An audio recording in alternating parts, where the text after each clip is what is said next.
So Mark, banana skin avoided into the hat. Well, not into the hat for the next round. We know we're playing, don't we? Yes, we do. Yeah, it's yeah, banana skin potentially. Yeah, I understand that, Dan. But we talk about standards, expectations. I thought we complicated it. To be fair, at times we made it hard for ourselves. We didn't really have the control that we wanted and I would have liked. But over the course of time, over 90 minutes, they got into a rhythm. They got into a pattern. They used the pitch a lot better. They used the width and their pace and tempo and come out with a win. Yeah, but as I say, setting standards.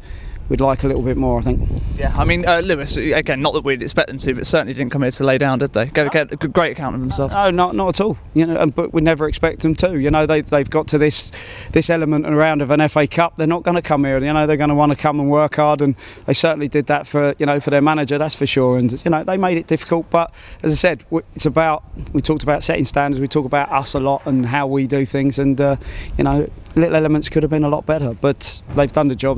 They've done what they've had to do, but we'll certainly be looking for a little bit more when Leicester turn up. Yeah, talking about yourselves though, however, I mean, what particularly pleased you this evening? Well, actually, over the course of the 90 minutes, just opening the pitch up a little bit more. We used our pace, we used the elements of the pitch, which we struggled to do. We were just complicating things. So, am I happy? Mid. We got work to do, so some of it can be better, but they've done enough to get through, Dan. But as I say, we always set standards, and I've just said to them in there, if I'm viewing it over a course of 90 minutes, I'm probably happy with 30. So that's got to be in its we've got entirety. It should be 70s, 80s.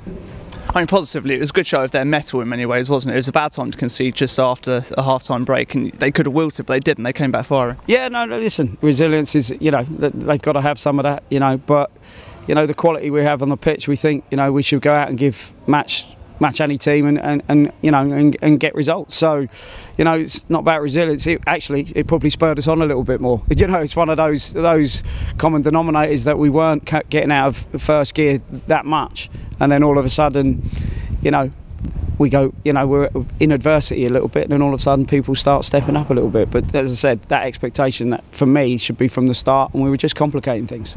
I mean, we mused before the game as well about potentially getting a big hitter into round 3, and that's exactly what is going to happen. Leicester coming down to Fratton. Yeah, I mean, we've drawn Premier League clubs for the last few years, haven't we? So it's going to be nice for the boys to go and pitch themselves against a good Premier League side. So yeah, it's going to be really interesting. I'm sure that they're going to have to enjoy the step up and the challenge, and it will be a challenge. It'll be a fairly cold evening. England playing on the TV. Quite a few Blues fans gone up to Blackpool already for the first team fixture tomorrow. 474, not a bad turnout, really, all things considered. No, not at all. And they made some noise, and they made it great for the lads. So we appreciate that, the turnout, and as you say, with everything else going on. But no, we appreciate it, and luckily they, we showed them something at the end. But that was a good thing.